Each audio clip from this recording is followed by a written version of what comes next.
안녕하세요. 반갑습니다. 이렇게 밖에 나가보면요, 요새는 그 봄 기운이 말 그대로 진짜 완연한 것 같습니다. 그래서 이럴 때는 뭐, 많이 이제 다니시겠지만, 뭐, 댁에서 이제 유튜브만 보지 마시고, 좀 많이 이렇게 나가보셔요. 예, 우리가 진짜 배움이라는 거는 늘 그게 실생활에 있는 거잖아요. 예, 그 뭐 까짓 거 이거 제 강의 뭐 한번 안 보시면 어때요? 그죠? 좋은 분들하고 나가서 꽃구경도 좀 많이 하시고 어디 뭐 가까운 교회라도 좀 다녀오시고 하시는 게 어쩌면 진짜 우리가 배움과 깨달음은 그런 과정 가운데 있는 게 아닐까? 뭐 저도 이렇게 뭐 어떻게 하다 보니까 강의를 하면서 뭐 이런 업을 갖게 됐지만 어쨌든 저도 늘 그런 생각을 하면서 살아갑니다. 예, 그게 사실이고요. 그래서 저랑 같은 교수님 이 밑에서 동문 수학 하신 분 중에 연세가 이제 거의 저희 어머니 뻘 되시는 그런 분이 한 분 계셔요. 예, 물론 이제 우리가 학부대학에도 간간히 이제 만학도 분들이 계시기는 하지요. 근데 사실 대학원이라는 데는 이게 훨씬 연령대가 굉장히 그 스펙트럼이 넓습니다. 훨씬 다양하고 그나마 자연 계열이나 이런 데는 좀 연령대가 이제 낮은 편이죠. 뭐 이제 실험을 하고 그래야 되니까 이제 이게 빨리빨리 이게 돌아가야 되는데 뭐 인문 계열이나 사회 계열 이런 데는 이제 비교적 연령대가 높은 편이죠. 자연 계열이나 이런 데, 뭐 공학이나 이런 데 비해서는. 그래서 이제 뭐 젊은이들이 요새 대학원에 진학하는 경우가 많지 않다 보니까 대학원이라는 데는 어쨌든 여기가 스스로 이렇게 연구를 하러 가는 데가 대학원이잖아요. 스스로 연구할 수 있는 능력을 갖춘 그런 어떤 전문 연구자를 양성하는 일. 그 대학원 교육의 목적은 사실 거기에 있는 건데, 그 이제 연구자들 중에서 그래서 우리가 이제 교수자도 나오는 것이고, 이제 외국 대학들 같은 경우에는 뭐 석박사, 그죠? 그 석박사 과정은 따로 커리큘럼이 없는 경우도 많대요. 예, 뭐 이제 지도교수랑 만나서 이렇게 일주일에 한 번, 뭐 두 번 만나서 이제 대화 주고받고, 연구 뭐 내가 어떤 그 연구 주제가 있을 거 아닙니까? 그럼 그 진행 과정을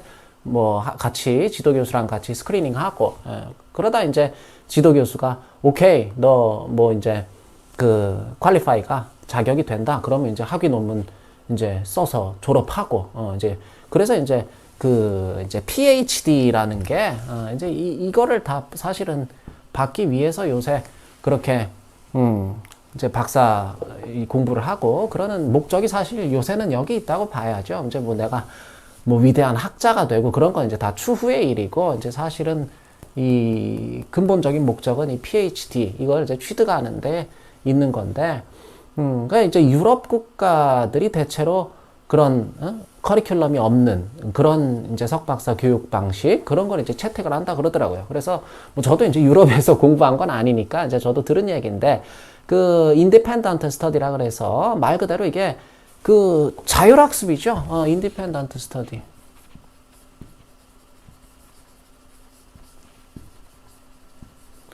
어떤 이제 독립적인 어떤 자율학습을 얘기하는 건데, 그래서 어떤 분은 이제 제가 들어보니까 영국에서 공부하신 분 얘기를 한번 들어보니까 뭐 이제 대학원에 갔는데 이건 뭐 따로 수업도 없고 그렇다고 뭐 매주 뭐 과제물이 있는 것도 아니고 그냥 일주일에 한두 번씩 이렇게 지도 교수님 만나서 면담하고 그런 게 이제 전부더라 그거야. 그래서 뭐 대강 이렇게 한 2년 뻐기다 보면 이제 슬슬 논문 쓰고 뭐 이렇게 하라고 말씀이 있으시겠구나. 그래서 진짜 일주일에 한두 번씩 그 지도교수 연구실에 가서 그냥 이 대화만 했대요. 대화만. 뭐 묻는 말에 대답하고 그러다가 이제 가라면 가고 한 1년 정도 그렇게 하니까 어느 날인가는 지도교수가 그러더래요. 이제 오늘부터는 더 이상 내 연구실에 올 필요 없다고 짐 싸서 아예 한국으로 돌아가라 그러더래요. 그래서 결국 학위를 못 받고 뭐 막말로 돈은 돈대로 날리고 그렇게 돌아왔다는 뭐 그런 이야기도 제가 들은 기억이 나고, 그래서 이 철저하게 사실 아무튼 대학원이라는 데는 자율적으로 연구할 수 있는 능력을 배양하는 거. 예, 그래서 이제 그거를 그래듀에이트 스쿨이라 그러는 거고. 이제 우리나라 같은 경우는 어떻게 되냐면, 일단 우리나라의 교육이라는 거는 어떤 그 틀이, 일정한 어떤 커리큘럼이 없으면 우선은 교육부에서 싫어하죠.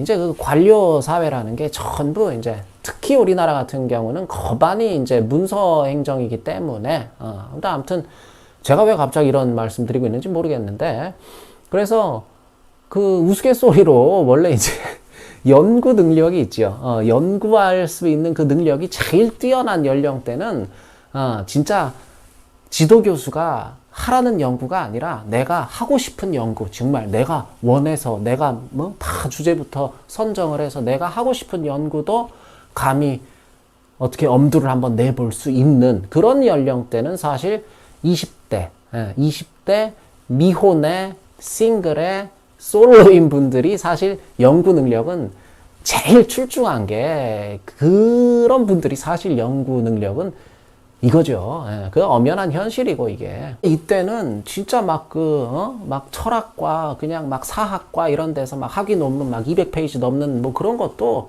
좀 똘똘한 친구들은 뭐 한 달 안에도 이제 써서 낼 수가 있는 그런 시기예요, 사실. 물론 이제 잠을 거의 못 자다시피 하고 막 피부 다 뒤집어지고 뭐 난리야 나겠지만, 그거 이제 뭐 학위 받고 피부과 다니면 되는 거니까. 그러니까 사실은 우리가 나이가 들수록 연구 역량은 점점 떨어진다고 봐야죠. 예. 그 막 노안이 와서 돋보기 써야 되고, 그러면 그거, 논문에다가 각주 하나 다는 것도 그게 전부 어마어마한 그게 일이거든요, 그게. 머리도 이제 점점 굳어가고. 대신 이제 우리가 그런 걸 관록이라 그러죠. 관록이 생기고 연륜이 생기고, 그러니까 그 관록과 연륜으로 지휘 감독을 이제 잘 해주시면 되는 것이고, 이제 연세가 지긋하신 그런 연구자분들은. 그래서 우리나라에도, 우리 역사에도 서산대사랑 사명당이랑 그 유명한 얘기가 있잖아요. 서산대사랑 사명당이랑 이제 두 분이서 길을 가는데, 밭에 이렇게 이제 밭이 있으면 여기 이제 검은 소랑 소 두 마리가 이렇게 있는 거야. 한 마리는 검은 소, 하나는 이제 누렁이, 이제 누런 소가 두 마리가 앉아서 쉬고 있더래요. 그래서 이제 사명대사가 서산대사한테 여쭙잖아요. 얘들 둘 중에 누가 먼저 일어나겠습니까? 그러니까 이제 그날의 괴를 한번 뽑아보니까, 그 이제 불화자랑 관련된 괴가 나왔다. 그거죠. 이제 이게 그런 게 있어요. 요새는 우리가 이제 뭐 만세력이라는 것도 있고, 그 뭐 휴대폰 어플로도 나와 있는 그 만세력이라는 게 그런 세상이 됐지만, 그날 날짜만 딱 이렇게 헤아려 보고 머리로 그냥 바로 계산을 해서 어떤 괴를 딱 뽑아낸다는 거는 그거 사실 보통 일이 아니죠. 그러니까 만약에 이 서산대사와 사명당의 일화가 사실이라면 두 분 다 아무튼 굉장히 그 역경에, 그죠? 주역에 굉장히 정통하셨었다는 그런 얘기인데, 아무튼 사명대사가 이 불화자가 나온 걸 보니까 아무래도 누런소가 먼저 일어날 것 같습니다. 그러니까 서산대사께서, 그래? 나는 검은 소가 먼저 일어날 것 같은데. 그리고 이제 앉아서 이제 두 분이 여기 앉아서 조금 지켜보니까 진짜 검은 소가 먼저 일어나거든. 그러니까 묻잖아요. 사명당이 서산대사한테, 아니, 분명히 이게, 오늘 괴가 이 불화자랑 관련된 괴가 나왔는데, 어떻게, 검은 소가 먼저 일어날 거를 어떻게 아셨습니까? 그러니까 서산대사께서 그러잖아요. 원래 불이 일기 전에는 검은 연기가 먼저 이는 법 아니냐. 그리고 이제 또 두 분이 이제 저녁이 돼서 어디 주막에 이제 들어가니까 주모가 그 주막에서 주막 주인이 이제 밀가루로 뭘 이렇게 막 반죽을 하고 주방에서 그러고 있는 것 같거든. 사명당이 이제 아까 그걸 만회하려고 또 서산대사한테, 지금 저 주모가 저 밀가루로 뭘 만들 것 같습니까? 그거 이제 또 괴를 뽑아 본 거죠. 그러니까 이번에는 뱀 사자가 나오거든. 그러니까 사명당이 뱀 사자가 나온 걸 보니까 아무래도 길고 꾸불꾸불한 그런 국수가 나올 모양입니다. 그러니까 서산대사가 뭐라 그래? 서산대사가 그러잖아요. 그래? 나는 국수가 아니라 수제비가 나올 것 같다. 그래서 이제 주모가 그 저녁상을 차려서 내오는 걸 보니까 진짜 수제비가 나오거든. 그러니까 이제 사명당이 머리를 극적극적 하시면서, 아니 분명히 이제 뱀꾀가 나왔는데 왜 국수가 아니라 이게 수제비가 나오지? 수제비가 나올 줄 어떻게 아셨습니까? 그러니까 서산대사께서 그러잖아요. 이제 곧 겨울이 아니냐 그거죠. 만약에 봄이나 여름인데 지금이 그때 뱀꾀가 나왔으면 몰라도 가을이나 겨울에 뱀꾀가 나오면 어떻게 되겠냐 그거죠. 뱀이 이제 곧 동면에 들어갈 거니까. 그 뭐 파충류들 이렇게 동면 겨울잠 자잖아요. 그러니까 뱀이 곧 동면에 들어갈 거니까 이제 또아리를 틀지 않겠냐 그거죠. 그래서 동글동글한 수제비가 나올 줄 알았느니라가,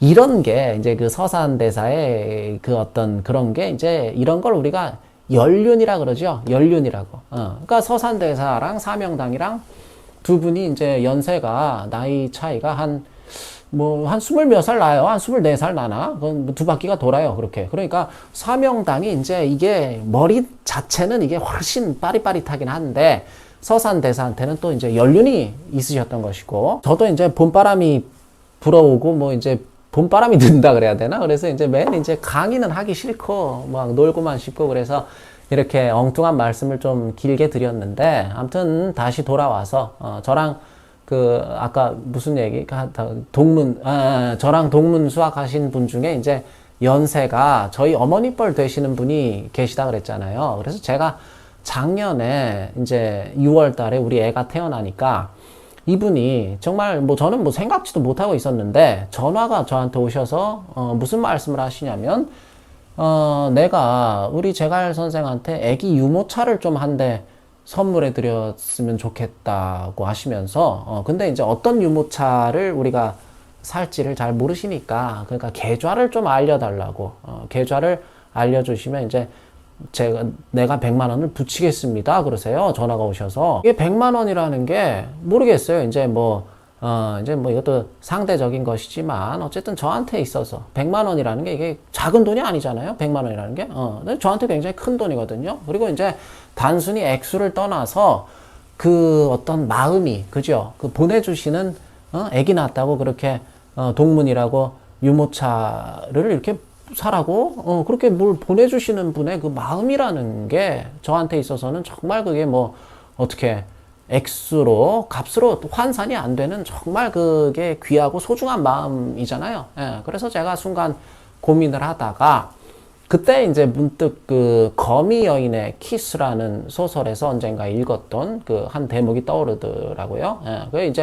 그게 이제 마누엘 푸익이라고 그 아르헨티나 남미 소설이에요. 아르헨티나 작가가 쓴 소설인데, 이제 그 호불호는 좀 극명하게 갈리는 소설이긴 하죠. 그 소재가 얼핏 보면 이제 뭐 거기 막 동성애, 양성애 이런 내용이 나오기 때문에 좀 이제 호불호가 갈리긴 하죠. 책 자체가 별로 재밌는 책은 아니에요, 그게. 아무튼 그 소설에 보면 그런 대목이 나와요. 그 대사 중에 어떤 말이 나오냐면, 받을 줄 모르는 사람은 구두쇠다. 그런 사람은 자기 거를 주는 것도 싫어한다. 뭐 대강 그런 비슷한 내용이 나오는데, 아무튼 제 머릿속에 이제 퍼뜩 그냥 그 통화를 하는 그 순간에 그 대사가 떠오르길래 제가 그렇게 그분한테 말씀을 드렸죠. 제가 알기로는 받을 줄 모르는 사람은 줄 줄도 모르고, 또 줄 줄 모르는 사람은 받을 줄도 모른다고 합니다. 예, 그래서 그 귀한 마음을, 귀한 정성 어린 마음을 제가 정말 감사하게 잘 받겠습니다. 그리고 저도 훗날 꼭 필요한 누군가한테, 저처럼 뭐 가난한 대학원생 중에 뭐 누가 애아빠가 된 누가 됐든 아무튼 또 다른 누군가에게 제가 받은 이 마음을 꼭 돌려주겠습니다 하고 그 100만 원을 받아서 유모차를 샀어요. 실제로 그 유모차를 아직까지도 이제 우리 애가 잘 타고 다니는 중인데, 그러니까 저한테는 참 이 유모차를 볼 때마다 그냥 너무나 감사하죠.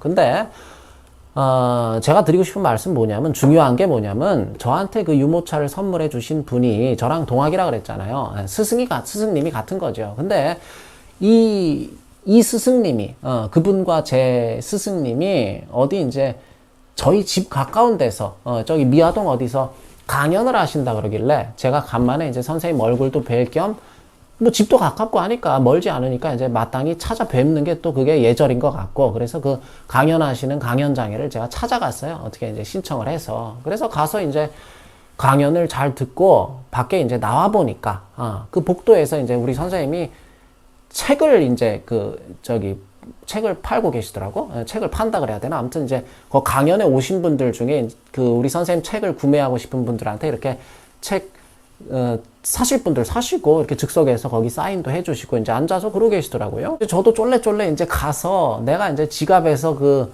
5만 원짜리 하나를 와이프 몰래 꺼깃꺼깃 그 감춰놨던 거를 꺼내서 이제 그 책을 내가 5권 집어 들고 이제 나도 선생님한테 갔죠, 저도. 그 가서 저 왔다고 인사도 드리고 해야 되니까. 그러니까 우리 선생님이, 이제 아주 반가워하시지. 야, 네가 여기까지 어쩐 일이야? 그러면서, 야, 반갑다. 잘 지내지? 그래서 저도 이제, 아유, 선생님 잘 계셨죠? 그리고 깍듯하게 인사를 드리고, 선생님, 저도 이거 책을, 5권 제가 사겠습니다. 하면서 그냥 구겨진 그 5만원짜리를 내가 어떻게 막 펴서 드리니까, 그 순간에 우리가 이게 왜 이제 세상을 살아가다 보면 어떤 이게 느낌이라는 게 있잖아요. 어떤 느껴지는 게. 아무튼 내가 그 5만 원짜리를 내미는데 우리 선생님 표정이 안 좋아. 뭔가 느낌이 이제 싸한 거지. 우리 선생님이 뭐라 그러시냐면, 야, 네가 내 책을 왜 5권이나 사? 책 필요하면 그냥 가져가. 지금 학생이 뭔 돈이 있다고. 그걸로 가서 너 애기 가서 맛있는 거 사 먹여 그러시더라고요. 책 저기 많아. 필요한 만큼 그냥 가져가 하시는데도 내가 부득불 그냥 제가 이거 책 사서 잘 가지고 있다가 저도 다른 사람들한테 선물하려고 그런다고 나중에 이제 제가 또 제 책 신간 나오면 선생님께서 또 사주시면 좋겠다고 이제 그러면서 부득불 선생님한테 그냥 거의 막 내 던지다시피 그 5만 원을 드리고 이 책 5권을 들고 이제 돌아서는데 뭔가 아무튼 느낌이 이게 좋지가 않더라고, 그죠. 뭔가, 뭐랄까, 좀 서운해. 막 서운하고 갑자기 막 좀 거리감이 드는 그런 느낌이 들더라고, 그죠. 저는 사실은 그때 제가 이제 우리 선생님 어떻게 이렇게 체면을 좀 세워드린다고 제 딴에는 그랬던 건데, 이게 뭔가, 안 하니만 못한 것 같은 약간 그런 느낌이 들더라, 그거죠, 그날. 그래서 내가 이 느낌이 이게 무슨 느낌일까. 제가 반년을 넘게 정말 고민을 하다가, 얼마 전에 내가 우연히 그 장자를 좀 보다가 비로소 그제서야 제가 그때 그 느낌이 뭐였는지 조금 감이 온 것 같아요. 장자에 보면 이런 대목이 나와요. 시장에서 남의 발을 밟으면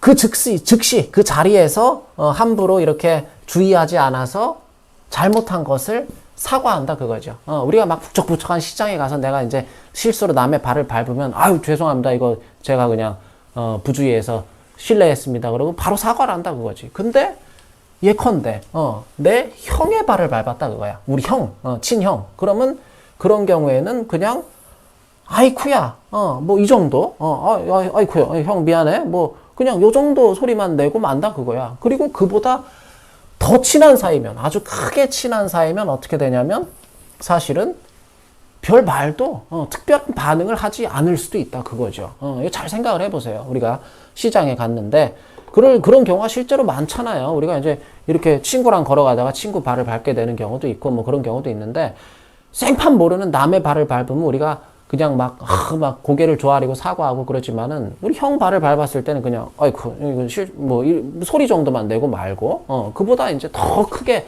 친한 사이면 특별한 반응을 하지 않는 게 더 자연스럽다 그거죠. 그게 더 자연스럽다. 그러므로 말한다. 지극한 예절에는 자기 자신과 남의 구분이 없는 것이고 지극한 의리에는 사건을 구분하지 않는 것이다. 이 동양에서 물이라는 것은 항상 이벤트라 그랬습니다. 지극한 의리는 어떤 사태냐를 구분하지 않는다 그거죠. 지극한 알미라는 것, 지극한 지혜라는 것은 억지로 꾀하는 것이 없고 지극한 인이라는 것은 각별하게 친함이 없는 것이고 지극한 신뢰라는 것은 지극한 신뢰에는 금전이 개입되지 않는 법이다. 이 얘기가 나와. 그래서 제가 이제 별 생각 없이 그냥 내가 장자를 읽다가 우연히 눈에 띈 이 대목을 읽고 내가 바로 우리 선생님한테 문자를 보냈어요. 밤늦게. 그래서 내가 선생님 반년 전에 선생님 그 왜 여기 미아동에 강연 오셨을 때 있죠. 그때 제가 생각해 보니까 이제 지금 방금 내가 얻은 깨달음이 있어서 그런데 그때 참 죄송했습니다. 그러니까 우리 선생님이 뭐라고 답장이 오셨냐면 그 참 싱거운 녀석이네. 그런 걸 아직까지 기억하고 있냐? 또 그러세요. 돌이켜 생각해보면 뭐가 있냐면, 우리 선생님께서 한 번도, 진짜 한 번도 우리 선생님께서 나를 어떤 교수자와 학생으로 그렇게 어떤 권위적으로 그렇게 나를 대하셨던 적이 없었던 것 같아요. 늘 그냥 저를 자식처럼, 또 아니면 동생처럼 그렇게 대해 주셨거든요. 그러니까 우리가 이 제자라는 말 하잖아요. 제자라는 말. 제자라는 말. 제자라 그러잖아요. 이게 제자라는 게 뭐야? 이게 동생 같고 자식 같다는 뜻이잖아요. 제자라는 게. 근데, 그러니까 동생 같고 자식 같고 그런 게 제자인데, 그러니까 제자의 반대말인 스승은 뭐가 되겠습니까? 스승은. 그러니까 반대니까 형 같고 부모 같고 그런 게 아마 스승이 아닐까? 진짜 스승이라면. 그러니까 내가 만약에 그렇잖아요. 제가 만약에 우리 형이나 우리 아버지가 어디서 강연을 한다 그래서 내가 거길 갔다면 과연 내가 거기 가서 우리 형이나 아버지 책을 부득불 5만 원을 내고 5권 사겠다고 그렇게 끝까지 덤볐을까? 그거를 생각하면은 결론은 그러지 않았을 것 같다는 생각이 든다 그거죠. 제가 나중에서야 이제 우리 선생님께 좀 죄송스러웠던 건 그거였던 것 같아요. 우리 선생님은 늘 나를 자식이나 동생처럼 자식처럼 그렇게 제자로 날 대해 주셨었는데 나는 그날 우리 선생님을 형처럼 아버지처럼 그렇게 대해 드리지를 못했구나 내가. 그러니까 그 정체를 알 수 없는 그 쌓였던 그 느낌이 선생님 얼굴에 내가 5만 원을 책을 들고 가서 5만 원을 내밀 때 선생님 얼굴에 스치듯이 어렸던 그 서운한 표정이 여기서 비롯된 것이었구나 하는 그런 어떤 작은 깨달음을 제가 문득 느끼게 됐던 건데, 이제 제 결혼식에서 이제 주례를 서주신 제가 이제 저 학부생 때, 또 다른 이제 또 교수님이 한 분 계세요. 근데 이제 그분이 결혼식 이제 끝나고 나서 저한테 무슨 말씀을 하시냐면, 네가 결혼 생활하면서 불편하지 않았으면 좋겠다. 이제 그런 말씀을 하시더라고. 그래서 제가 갑자기 저런 말씀을 하시지 그랬는데, 이분이 이제 그 독일의 그 튜빙겐 대학이라는 데서 플라톤으로 박사를 받으신 분인데,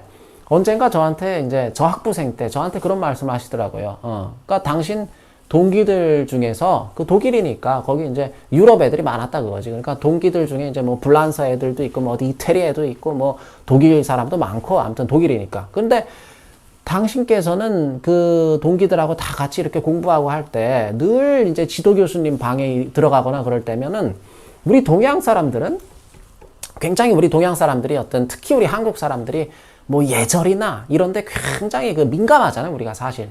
그 한 번도 그 어디 이렇게 존칭 같은 것만 봐도 그래요. 그렇잖아요. 얼마나 복잡합니까? 그게 뭐 하시었다, 쉬었다느니 이제 그런 것들이 뭐 했다, 뭐 어떤 밥을 진지를 잡수신다, 식사를 하신다, 굉장히 존칭이 발달한 나라가 우리나라인데, 아무튼 그렇다 보니까 이제 한국에서 이제 잘하시고 이제 독일로 이제 대학원 공부를 하러 가셨던 분이기 때문에 그런 게 이제 몸에 배어 있잖아. 우리 한국 사람들은 어쩔 수가 없어요. 그러니까 한 번도 이분이 그 지도 교수님 방에 들어가거나 할 때 거의 지도 교수는 이제 거의 하늘과 같은 존재니까 그냥 고개도 못 들고 그냥 그렇게 지도 교수님 방을 이렇게 고개를 들고 한번 제대로 둘러본 기억도 없으신 것 같아요. 그분 하시는 말씀이. 늘 그냥 아주 그냥 공손하게 그냥 노크 톡톡톡 하고 그냥 또 들어가서도 앉으란 말 떨어지기 전에는 앉지도 않고 그냥 서 계시고 나올 때는 또 정중하게 그냥 이렇게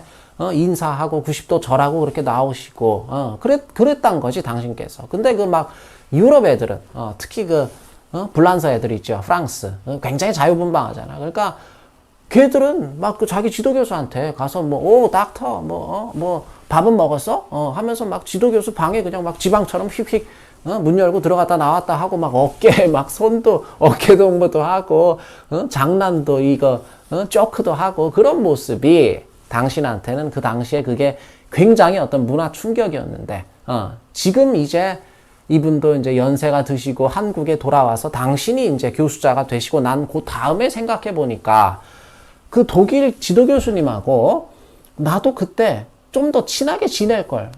그냥 이렇게 좀 이물없게 좀 이렇게 좀 처음부터 뭐 그럴 수는 없는 거겠지만 이제 어느 정도 신뢰가 쌓이고 그 다음부터는 이제 조금 너무 그러지 말 걸. 내가 그냥 예절 갖춘다고 막 불편하게 그러지 말 걸. 그게 좀 아쉽다 그러더라고요. 그리고 내가 이제 당신이 교수자가 되고 나서 보니까 이렇게 막 와서 그냥 막 앵기고 막 이렇게 장난도 좀 치고 또 이제 그런 학생들이 더 이쁘대. 그게 이렇게 뭐 그렇다고 막 이렇게 또 이렇게 선 넘는 장난치고 또 그런 이제 대학생쯤 됐으면 그 정도는 알아야지. 그죠? 그리고 이제 대학이란 데가 이제 어떤 큰 배움을 나름대로 배우겠다고 온 사람들이 이제 그 정도 선은 이제 스스로가 알아야 되는 거고. 근데 이제 그런 말씀을 언젠가 저한테 하시더라고요. 제가 학부생 때는 이제 그 방금 말씀드린 그 교수님 연구실에서 막 이제 먹고 자고 할 때도 있고 그랬기 때문에 그럴 때마다 늘 저한테 물어보세요. 그분이 야 어디 뭐 불편하진 않니? 괜찮니? 그렇게 물어보시면 그럼 내가 교수님 괜찮아요. 그렇게 말은 그렇게 하지만 사실 그게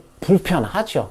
무지하게 불편하지 사실. 제가 그분을 좋아하고 따르고 잘 존경하고 그런 것과는 별개로 그 뭐 빤스바람으로 잠도 못 자지. 막 개걸스럽게 먹지도 뭘 못하지. 그냥 여러모로 불편한 게 많았던 게 그게 사실이죠. 그래서 그분이 제 결혼식 끝나고 그런 말씀을 하신다 그러더라고요. 결혼 생활이라는 거는 특히 가정이라는 데는 항상 이게 뭔가 내가 몸과 마음을 쉬고 그런 편한 곳이어야 되는데 너는 너무 그렇게 애가 막 이렇게 예의를 갖추고 애가 그렇게 생겨놓다 보니까 혹시나 이렇게 아내랑 와이프랑 살면서도 네가 불편하진 않을까. 나는 선생으로서 그게 좀 걱정이다.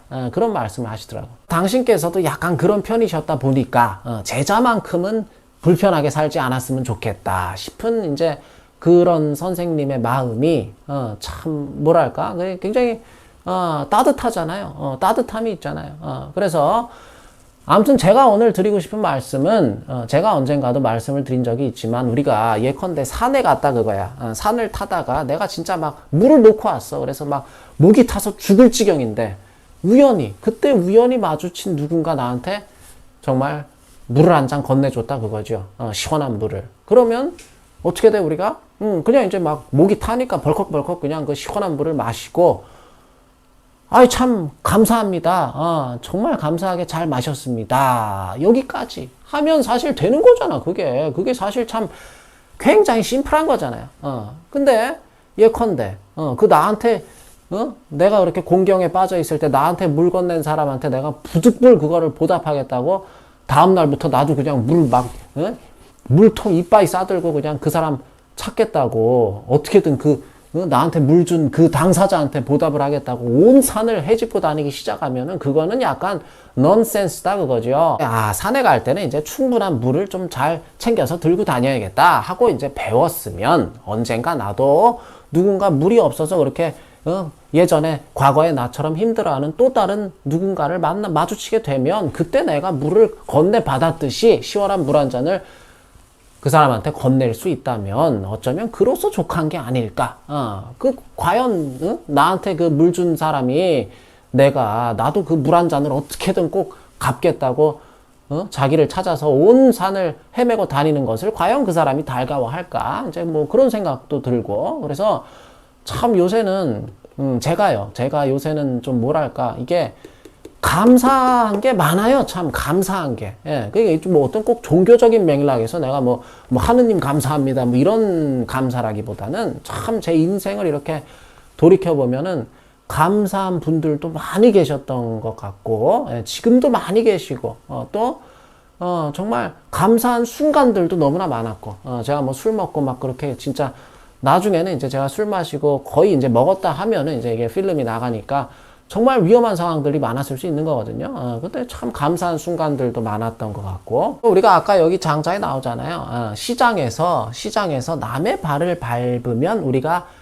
바로, 그냥 막, 제가 진짜 막 죄송합니다. 막, 괜찮으세요? 막 신발, 막 무릎 꿇고 신발 털어주고 그런 게, 그게 정상이고 자연스럽지요. 근데 만약에 우리 형의 발을 밟았다 그러면, 아이코, 그냥, 그 정도만 해도, 그래도 내 마음은 다 전달이 되는 것이고, 형제보다도 더 친한 사이도 있을 수 있는 거예요. 형제보다. 그러니까, 만약에, 그렇게 더 친한 사이에 있는 누군가의, 그런 친구가 됐든, 그런 사람의 발을 밟았다면, 그냥 별 말을 하지 않더라도, 그냥, 그 마음이라는 거는 다 사실 통하게 돼 있는 것이 아닐까.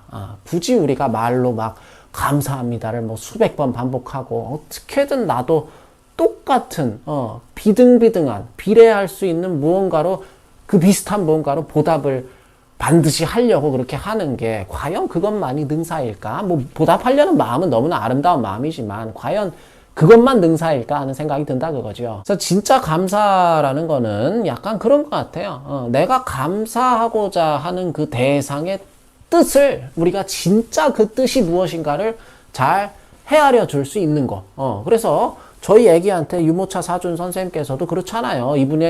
이분이 나중에 이제 뭐 연세가 이제 더 드시고 그러면 혹시 뭐 그래서 거동이 불편해지시거나 그럴 수도 있는 거잖아요. 그랬을 때 내가 예전에 저놈한테 유모차 사줬으니까 제가 나중에 나한테 전동 휠체어로 보답하겠지. 뭐 그런 마음에서 유모차를 사주신 건 아닐 거다. 그거죠. 예. 그러니까 우리 선생님도 마찬가지죠. 그냥 제자가 내 강연에 그냥 생각지도 못했던 놈이 와준 게 너무 반가웠던 것 뿐이지 제가 왔으니까 저놈이 내 책을 많이 사서 내 체면을 막 세워주고 그러겠지. 그런 뜻은 아니셨을 거다. 그거야. 그분 마음이. 어쩌면 우리가 정말로 이렇게 감사를 실천하는 길은 내가 받은 것에 부합하는 무언가 동일하거나 비슷한 어떤 보답을 뭐 준비한다거나, 뭐 아니면 막 어쩔 줄 몰라 하고 오히려 불편해하고 그런 모습이 아니라 진정으로, 감사할 만한 그분의 뜻을 내 마음에 새기고, 그분들이 베푼 사랑을, 뭐, 자비를, 선행을 이렇게 우리가 오래도록 기억하면서 또 그것이 필요한 다른 이들한테 그것을 전하면서 그 감사의 의미를 이렇게 조금씩 확장해 나가는 게 감사를 실천하는 길이 아닐까. 그런 싶은 생각이 많이 듭니다. 그래서 우리가 그 자주 쓰는 말이잖아요. 그 어떤 그 과공비례라는 말도, 여기 보이나? 과공비례.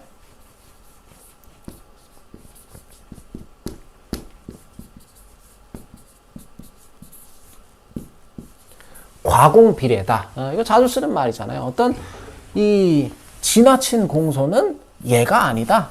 그런 이야기죠. 아까 여기 지극한 예는 남과 나에 대한 어떤 형식적인 구분이 없는 것이고, 또 지극한 의리라는 것은 사건을 불문하는 것이고, 또 지극한 지혜라는 것은 억지로 막 뭘 도모함이 없는 것이고, 진짜 지혜라는 건, 또 지극한 이는 각별히 뭐 이렇게 가까이 하고 뭐 멀리 하고 이런 게 없는 게 지극한 인이고, 그리고 지극한 신뢰에는 금전이 개입될 소지가 없는 것이다.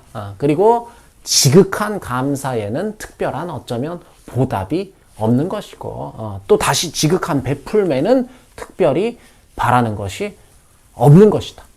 그래서 이제 뭐 요새 이렇게 가끔 보면은 이 세상이 이제 오늘날의 이 세상이라는 게 감사를 모르는 세상이 됐다 그러면서 이렇게 아쉬워하시는 분들도 좀 이렇게 제가 심심치 않게 뵙게 되는 것 같아요. 근데 과연 우리가 그죠? 오늘날이라고 해서 진짜 우리가 뭐 감사를 잊어버리고 감사를 모르는 세상이 된 건지, 아니면 감사란 무엇인가, 감사에 대한 나의 관념에도 약간은 돌아볼 부분이 있는 것인지, 그것을 한번 뭐 찬찬히 오늘 제 강의를 통해서 살펴볼 수 있었으면 좋겠는 그런 마음입니다. 아무튼 따뜻하고 행복한 그런 봄을 만끽하셨으면 좋겠고요. 오늘도 제 강의를 들어주신 여러분 진심으로 감사드립니다.